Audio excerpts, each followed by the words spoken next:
Hare Krishna. Okay, start. Om Namo Bhagavate Vasudevaya. Om Namo Bhagavate Vasudevaya. Om Namo Bhagavate Vasudevaya.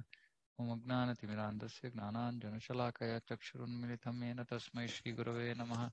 Namo Vishnupadaya Krishna Preshthaya Bhutale Srimate Bhaktivedanta Swaminiti Namini. Namaste Saraswate Deve Gauravani Pracharini.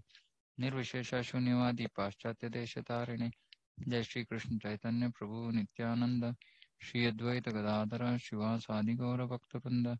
Hare Krishna Krishna Krishna Hare Hare Hare Rama Rama Rama Hare Hare. Okay, we are reading from, where is this? 1 second.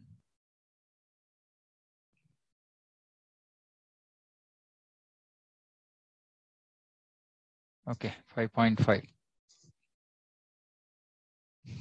Yat Sankhya Prapyate Sthanam Tadyogayrapi Gamyate Ekam Sankhya cha Yogam cha Ya Pashyati Sa Pashyati. One who knows that the position reached by means of analytical study can also be attained by devotional service, and who therefore sees analytical study and devotional service to be on the same level, sees things as they are. Okay, so there are two paths here. One is Sankhya and the other is Yoga. So Sankhya is analytical study of this creation. It is understanding of all the elements, how this world is formed, etc., etc. Now, when somebody starts studying this world around us,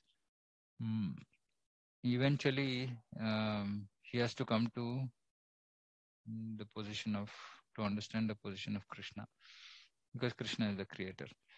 So analytical study of all our, this is called metaphysics in English, finally has to bring us to Krishna.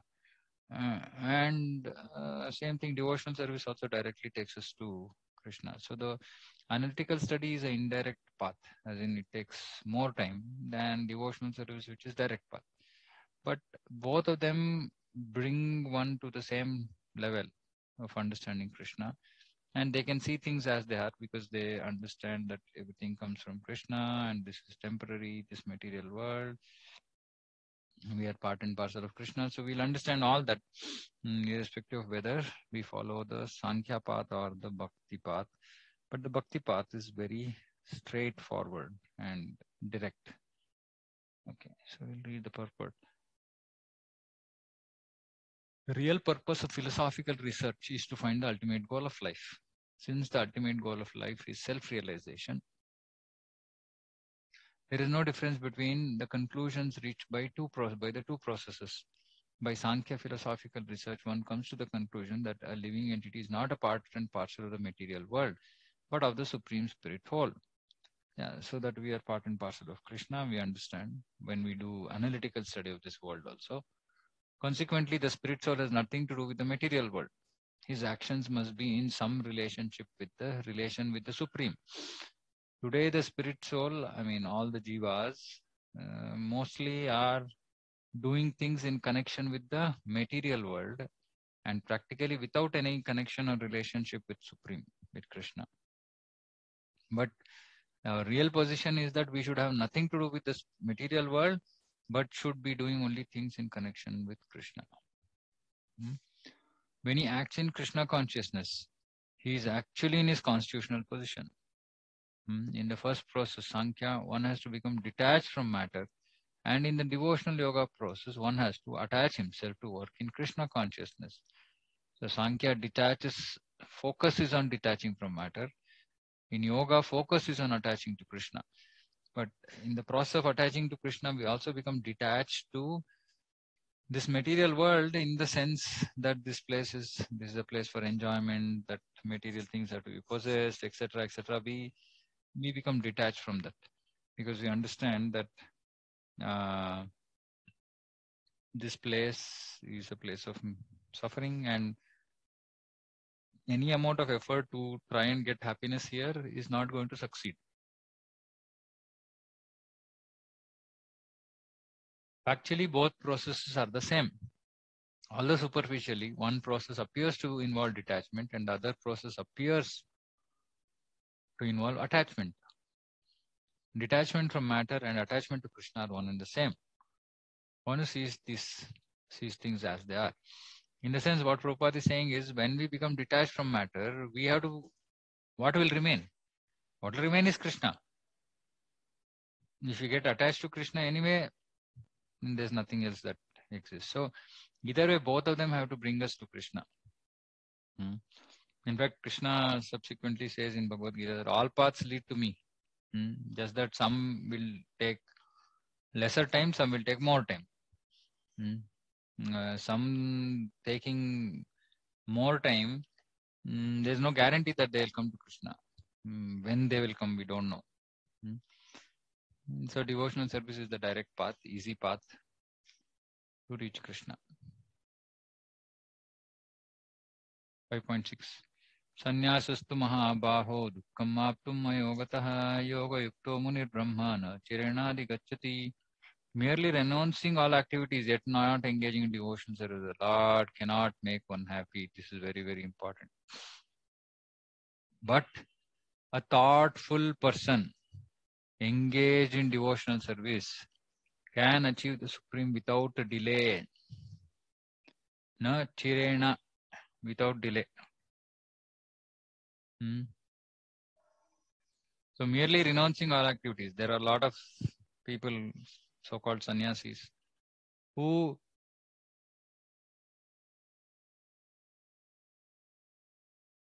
renounce all activities, but they don't engage in devotional service. They're just engaged in mental speculation. Naiti, naiti, it's not like this, it's not like this, it's not like that. And somehow they're just speculating and speculating and speculating without engaging in any positive devotional service, active devotional service. This is not going to make one happy. And actually Bhagavatam says that such people, impersonalists mostly, Nirakaravadis, and they will go to Brahmajyoti, they will achieve oneness with Brahman, they will become one with Brahman, which is the light coming from the body of the Supreme Lord, but they will fall down again because again there is no activity there. Here also they were not engaged in any devotional service. There they go, there is no activity at all there. It is just light. So they can't be happy. They'll again come back to this material world, then take birth, then they engage in social welfare activities, etc., etc. But a thoughtful person engaged in devotional service. So one has to be thoughtful. That is another definition of Buddhi Yoga. That is, we use our intelligence. We think and we engage in devotional service. Think means, it's very important, this word think. Devotees, they think that we don't have to think after becoming devotees. No. After becoming devotees, coming to the path of Krishna consciousness, when we actually start thinking, till then we are simply speculating. This thinking now is going to be based on Shastra. And it will discriminate. It will discriminate right from wrong. It will discriminate whether this is anukulyasya sankalpaha, whether this is favorable for my Krishna consciousness, pratikulyasya varjanam, whether it will take me away from Krishna consciousness. So for all these decisions, one has to be thoughtful. One who is thoughtful and engaged in devotional service, he can achieve the supreme without delay. Sometimes devotees think that, we are going to it's going to take us many lifetimes for us to go to Krishna. But Krishna is saying here that if a thoughtful person engages in devotional service, it will not take him much delay. Thoughtless person might take much time because he's really not applying himself, not hearing not doing proper shravanam, not doing proper thinking application, then it might take time. But for the thoughtful person, it is absolutely without delay. Prabhupada has assured us, saying that chant 16 rounds, follow regulative principles. I will take you to Goloka. Acharya has said, so when the Acharya has said, Krishna will make it happen. He will make the way for it. So we should just be thoughtful and not engage in mindless activities, even after coming to Krishna consciousness. That is important. There are two classes of sannyasis, or persons in the renowned start of life. The Mayavadi sannyasis are engaged in the study of Sankhya, whereas the Vaishnava sannyasis are engaged in the study of Bhagavatam philosophy, which affords the proper commentary on the Vedanta Sutras. We all know this, that Bhagavatam is natural commentary on the Vedanta Sutra. Vedanta Sutra is Veda Anta, all Anta of all Veda. And it's in the form of Sutra, like aphorisms or like formulae or codes. So those codes in the Vedanta Sutra are expanded in language that normal human beings can understand. Because the sutras require someone to be very philosophically inclined. Athato Brahma Jignasa. What does that mean? So that is for all the philosophically evolved living beings. Bhagavatam is for rest of us who are not these philosophical speculators. The Mayavadi sannyasis also study the Vedanta Sutras but use their own commentary, Charirika Bhashya by Shankaracharya. The students of the Bhagavad school are engaged in the devotional service of the Lord according to Pancharatri key regulations. And therefore, the Vaishnava sannyasis have multiple engagements in the transcendental service of the Lord. Vaishnava sannyasis have nothing to do with the material activities, and yet they perform various activities in the devotional service to the Lord. But the Mayavadi sannyasis engaged in the studies of Sankhya and Vedanta and speculation cannot relish the transcendental service of the Lord, because their studies become very tedious. Why tedious? Because it's absurd, as in, it's like, see, if you are swimming against the current, how easy is it to swim? It is very tedious. Similarly, here it's very tedious because you are actually trying to contradict everything. If Shastra says left, you want to prove that it is right. How difficult it is. Negating, opposing everything which is there in the Shastra. So their studies become very tedious. Oh my God, so tiring. They sometimes become tired of Brahman speculation. And there they take shelter of the Bhagavatam without proper understanding. So they also, Mayavadi sannyasis, sometimes they take shelter of Bhagavatam. Consequently, their study of Bhagavatam becomes troublesome because till now everything was no form, nothing, naiti. I am the Supreme Lord. No, after reading Bhagavatam, then again they're confused. Oh my God, what is this? Bhagavatam is saying completely opposite to what I had studied. So that is how it becomes troublesome. Dry speculations and impersonal interpretation by artificial means are all useless for the Mayavadi sannyasis. The Vaishnava sannyasis who are engaged in the devotional service are happy in the discharge of their transcendental duties and they have the guarantee of ultimate entrance to the kingdom of God. The Mayavadi sannyasis sometimes fall down from the path of self-realization and again enter into material activities of philanthropic and altruistic nature, which are nothing but material engagements. Therefore, the conclusion is that those who are engaged in Krishna conscious activities are better situated than the sannyasis engaged in simple speculation about what is Brahman and what is not Brahman, although they too come to Krishna consciousness after many births. So these are all indirect processes. And it's important here saying that enter into material activities, philanthropic and altruistic nature. Many times Prabhupada was being asked saying that why don't ISKCON start old age homes and hospitals and things of philanthropic and altruistic nature. Prabhupada said, See, our work is to give spiritual knowledge. And there are other organizations which are engaged in philanthropic and altruistic work. So let them do what they are doing. We will do what we do best. We do best. We distribute spiritual knowledge. Let them take care of the temporary problems of the body. We take care of the permanent problem of not having to take birth again at all.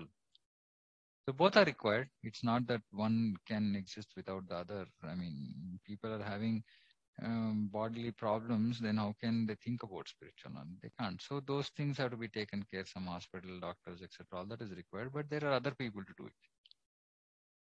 But Mayavadi sannyasis, no, they call themselves sannyasi, but they're engaged in all these kind of material activities, material duties.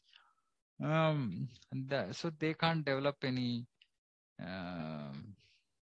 understanding of Krishna or any devotional service. So they'll go to Brahman, and then again there's no activity, but these philanthropic altruistic activities, they're like full of action. So then they go there and nothing to do. So then again they come back to engage in similar activities. So Prabhupada has here mainly contrasted Mayavadi sannyasi and Vaishnava sannyasi. But even for us sadhakas, we should understand that we see bhakti, we are not talking about simply renouncing things, mindless renouncement. Some people say, okay, I'm going to give up this, I'm going to give up that. No, bhakti means yukta vairagya. Yukta, proper. So whatever is there, whatever Krishna has given, we use it in Krishna's service. That is yukta vairagya. So there's no question of renouncing anything. We only renounce attachment to things, not the things itself. We don't renounce the things. We renounce attachment to these things, material attachment to these things, and engage all of them in Krishna's service. So one has to be thoughtful even to do that. And engage in devotional service so that we can achieve the Supreme Lord without delay. Any questions, thoughts? Okay. Yoga yukto vishuddhatma vijitatma jitendriyaha sarva bhutatma bhutatma kurvannapi na lipyate. One who works in devotion, who is a pure soul and who controls his mind and senses, is dear to everyone and everyone is dear to him. Though always working, such a man is never entangled. So this shows life of a devotee who is full-time engaged in the service of the Lord. He's a pure soul. He controls his mind and senses. And he is dear to everyone and everyone is dear to him. So he is engaged in so many activities, but he is never entangled. So Prabhupada explains in the purport how one who is on the path of liberation by Krishna consciousness is very dear to every living being and every living being is dear to him. This is due to his Krishna consciousness. So when one becomes Krishna conscious, then they see every living entity as part and parcel of Krishna. So they become dear to every living being because every living being is part and parcel of Krishna. Every living being is son of Krishna. And knowing that he is also son of Krishna, so he will develop that kind of relationship. So he'll look at the Atma, every Jiva and say, okay, part and parcel of Krishna. Such a person cannot think of any living being as separate from Krishna, just as the leaves and branches of a tree are not separate from the tree. He knows very well that by pouring water on the root of the tree, the water will be distributed to all the leaves and branches. Or by supplying food to the stomach, the energy is automatically distributed through the body. Because one who works in Krishna consciousness is servant to all. This is very important. One who works in Krishna consciousness is servant to all. We are not masters. We are servants and we are insignificant servants. That means that there are other servants of Krishna who are more significant. We are insignificant. Still, Krishna will not forget us. One who works in Krishna consciousness is servant to all. So we should always think about it that way, saying when we are dealing with anybody, we should understand, okay, I'm like servant. What is the position of a servant? No question of sthan, position, name, fame. No. We should be ready to be treated like a servant, which means manina manadena. Without being given any respect, we should try to give respect to others. Then he is very dear to everyone because he is always thinking about serving others. He is not thinking about being served by others. So he becomes very dear to everyone because everyone will know, oh, okay, this person is trying to help me. But what is he going to get from this? Nothing. Oh, okay. Very less people like that in this material world who are willing to help somebody else without actually looking for anything in return. So he automatically becomes dear to everyone. And this is very important because everyone is satisfied by his work. Everyone is satisfied by his work. Oh, he's trying to help. So they look at his selfless service. And because everyone is satisfied, he is pure in consciousness. So his consciousness is clear. Oh, okay. At least whatever little seva I'm doing, all the other people are appreciating it. Appreciating in the sense not because of pride or anything. He says, okay, I'm not doing anything wrong. People look at my work positively. So I'm clear in my conscience. I'm not doing anything wrong. So his conscience is pure. Because he's pure in consciousness, his mind is completely controlled. See, when we are pure in consciousness, then our mind is controlled because we don't have any agitating matters. For most of us, there are so many matters which agitate us because of dualities. Should I go here? Should I not? Should I eat that? Should I not? Should I do this? Should I not? For a Krishna conscious person, there is nothing, no duality. Oh, okay, Krishna wants me to do this. Okay, fine, I'll do it. So his consciousness is pure, his mind is controlled. Because his mind is controlled, his senses are controlled. Because his mind is always fixed on Krishna, there's no chance of being deviated from Krishna. See, for mind control, it's very simple. One should work in Krishna consciousness, servant to all. Then he becomes dear to everyone. Then everybody is satisfied by his work. His consciousness becomes pure. Then his mind is controlled. Then his senses are controlled. So simple. Nor is there a chance that he will engage his senses in matters other than service of the Lord. He does not like to hear anything except topics relating to Krishna. He does not like to eat anything which is not offered to Krishna. He does not wish to go anywhere if Krishna is not involved. Therefore, his senses are controlled. So it doesn't mean that senses stop acting. Senses are only engaged in the service of Krishna. The man of controlled senses cannot be offensive to anyone. Such a powerful statement. We should be able to control our mind and senses by the process of bhakti. Indriya samyama. Yoga means indriya samyama. Indriya samyama means control of the senses and mind. So one whose senses are controlled, he cannot be offensive to anybody.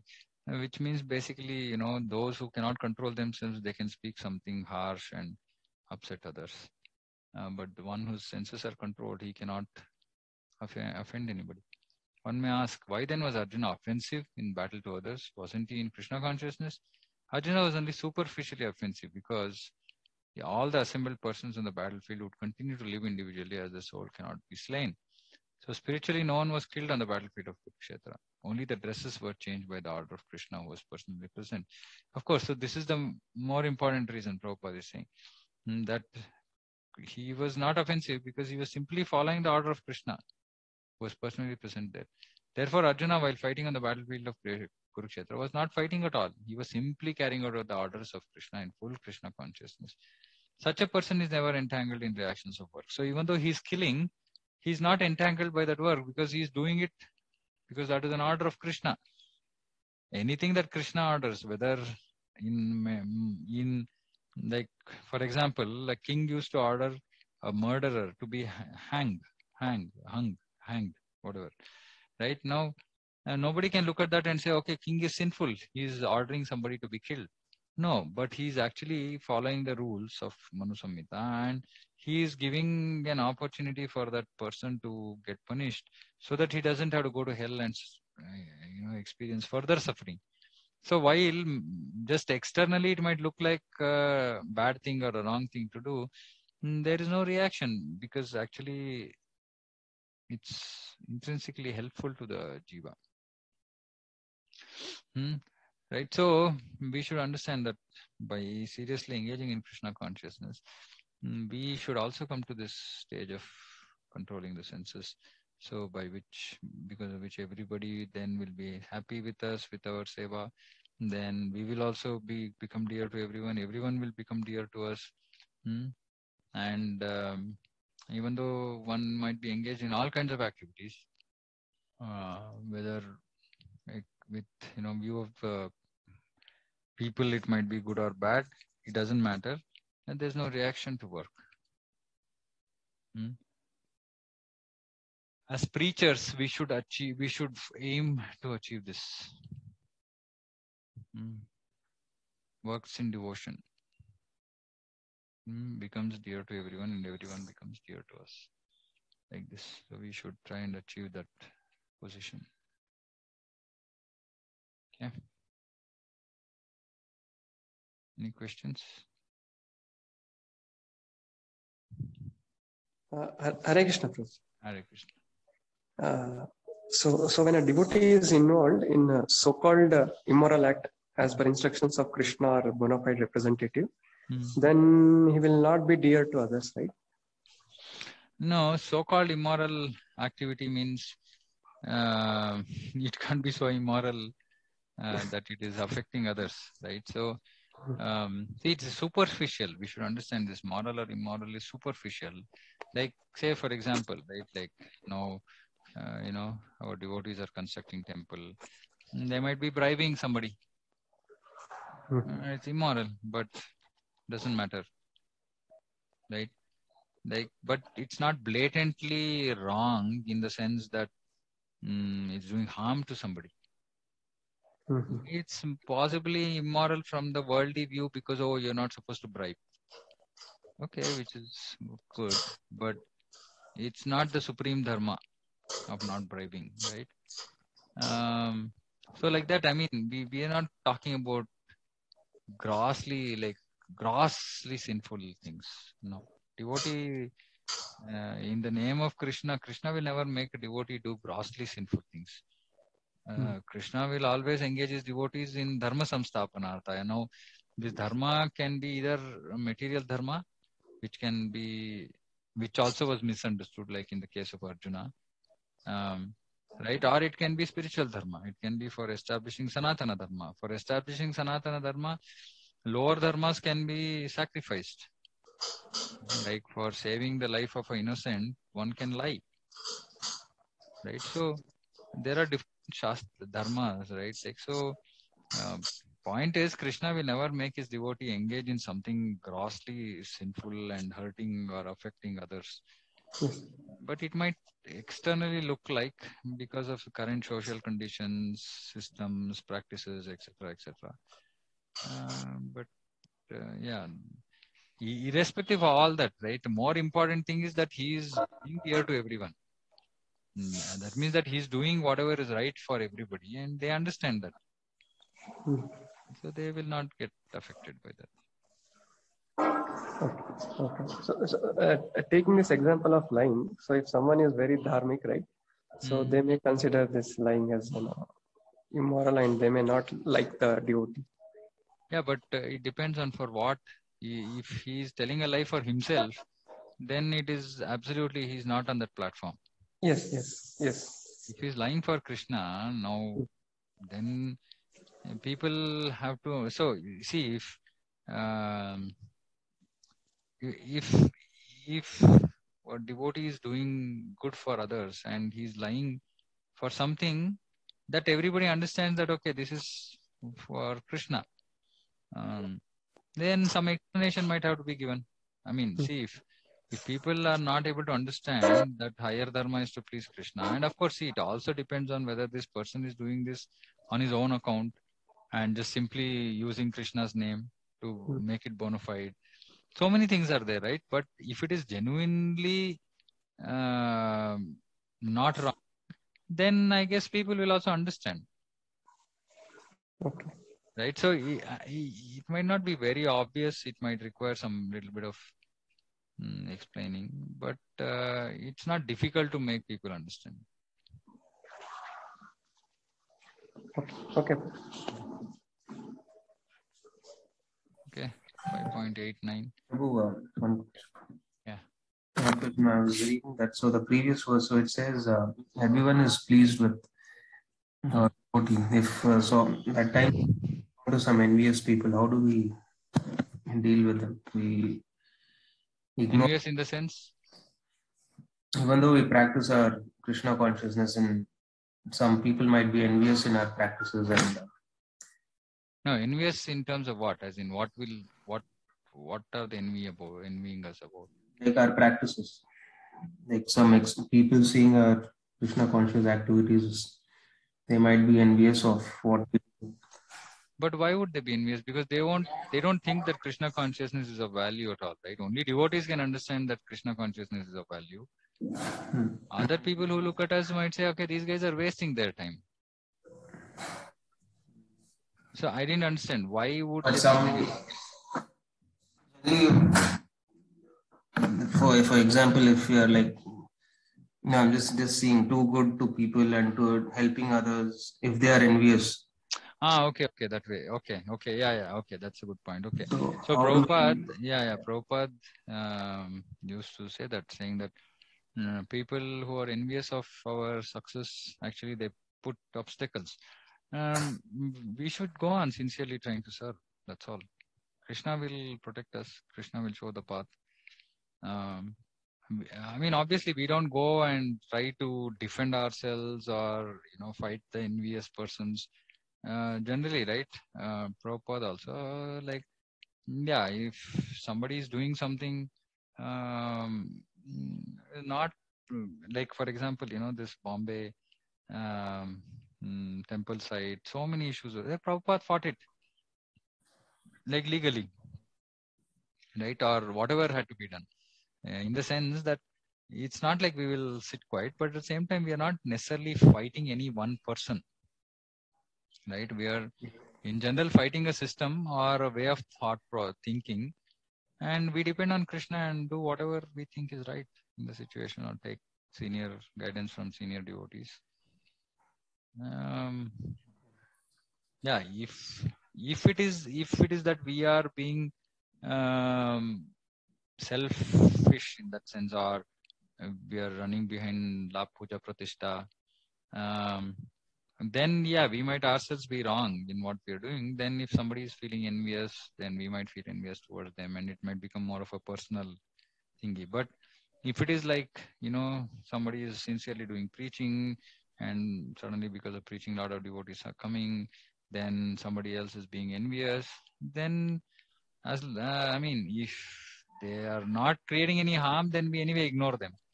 If they are creating harm, affecting the service, then it has to be dealt with. But actually, see, the whole point also is that we are in the material world, and we know that this is not the ideal situation. Many times devotees go against other devotees, because of all these, Kali Yuga and La Puja Pratishta. Then we just steer ourselves clear from such people and do whatever is required. I mean, this will have to be a very generic answer, because it depends on the situation, what needs to be done, etc., etc. But we don't have to necessarily keep idle. If it is genuinely we are trying to do something, somebody is trying to put a block, then we figure out what needs to be done and act accordingly. Yeah, Prabhu. Yeah. Okay. Last two verses, 5.89. Naiva kinchit karomi iti yukto manyeta tattvavid pashyan srunvan srushan jigran ashnan gachan swapan shwasan pralapan visrijam grinhan unmishan nimisham api indriyan indriyartheshu vartanta hi iti dharayan. Full tongue twister. A person in the divine consciousness, although engaged in sleeping, seeing, hearing, touching, smelling, eating, moving about, sleeping, breathing, always knows within himself that he actually does nothing at all. Because while speaking, evacuating, receiving, or opening or closing his eyes, he always knows that only the material senses are engaged with their objects. And that he, which is spirit soul, is aloof from them. So we should understand that we are simply spectators. But unfortunately, we become engaged in the game. We should actually just be an audience in this game of life. And knowing that, my goal is to serve Krishna, go back to Krishna. Everything else is just like a movie and we are just an audience.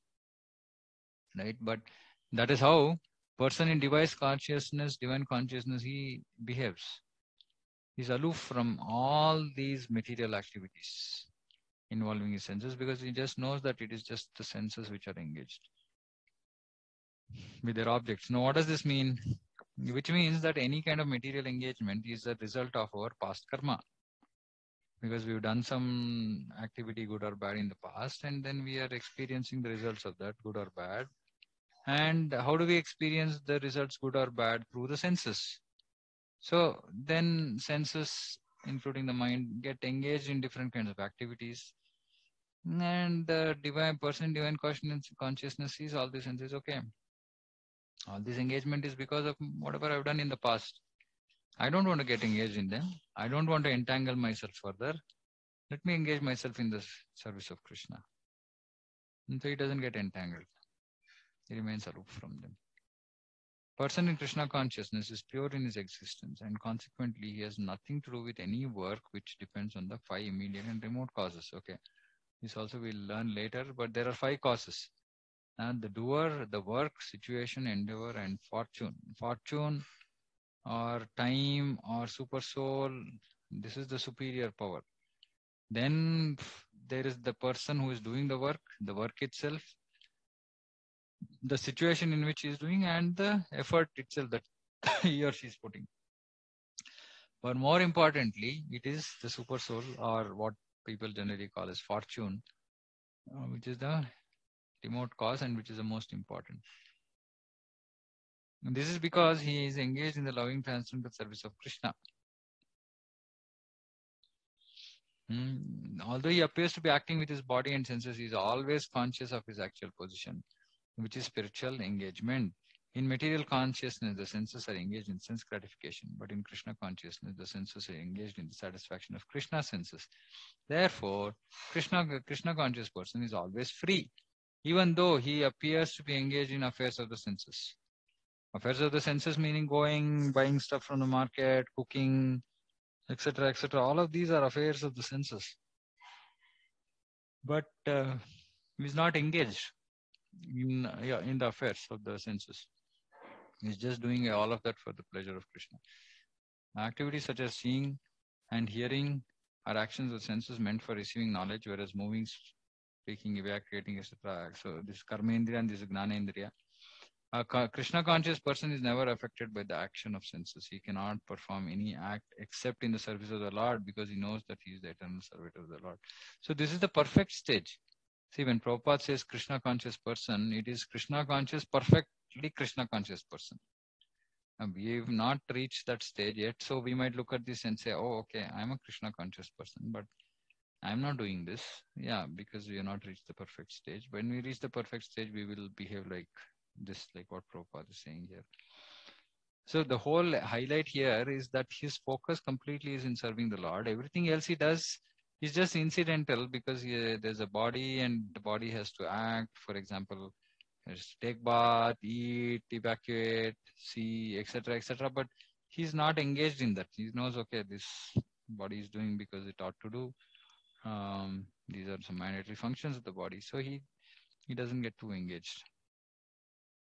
But this level of really detachment from the material body, I mean, is a very high stage, very, very high stage.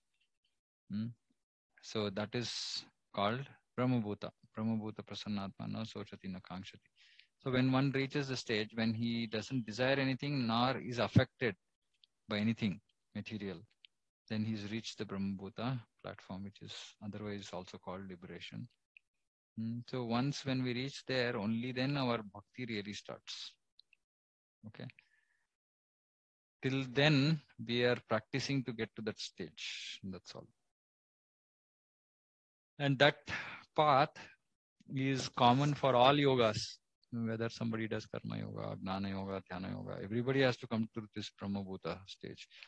Others don't make much further progress from there, because from liberation they want to just become one with Brahman, but devotees make further progress to reach Krishna in the Goloka, in spiritual world. Okay, I think we'll stop here. Any questions, thoughts? So Prabhupada says that he will take us back to God at the end of this life. So even though we don't reach all this state, We will reach the stage if you follow 4 regulative principles and chant 16 rounds sincerely. Of course, these 16 rounds, Prabhupada said, is pure chanting. So which means that we have to put effort to get over our Nama Prad, Nama Bas, all that stages of chanting. So if we are able to chant purely, then what else is required? Prabhupada is saying that we don't have to do 150 other things. Just focus on these things. So for us to chant, we need to do Shravanam. So Shravanam, Kirtanam, that's all it is. Apart from that, 4 regulative principles, including not eating non-prasadam, as long as we eat only prasadam, and we follow the 4 regulative principles, and we chant 16 pure rounds, which means for us to be able to do that, we should be reading Bhagavad Gita, Bhagavatam, Chaitanya Charitamrita, etc. Then we will achieve it. so even if I'm just asking, so even if we don't reach the prema stage, no, we will reach. We will reach. The whole point is that process is just simply to chant purely 16 rounds. So, okay, let me explain this way, right? So it's not like we have to do 64 rounds every day. We can do 16 rounds and still achieve perfection if we can do pure chanting. And that whole pure chanting is the big problem, right? Now, for that, we have to clean up everything around us. So when we clean up everything around us and we are able to do 16 rounds purely, then we will not stop at 16 rounds. Then we'll do 64 rounds. But Prabhupada is saying, even if you don't have time to do anything else, you're so engaged in service, this, that, and all that, do 16 pure rounds, 4 regulative principles, back home, back to Godhead.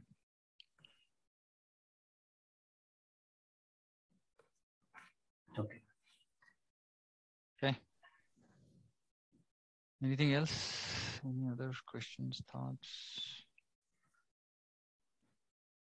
Okay, nothing. Thank you so much. So hope all of you are reading. Please read, please chant. And let's all plan to go back to Krishna. Okay, so we will meet tomorrow. I don't know. Rohit Prabhu has not sent the invite, but yeah, maybe we can meet tomorrow, 4 o'clock. Okay, so one thing from, okay, let me stop the recording.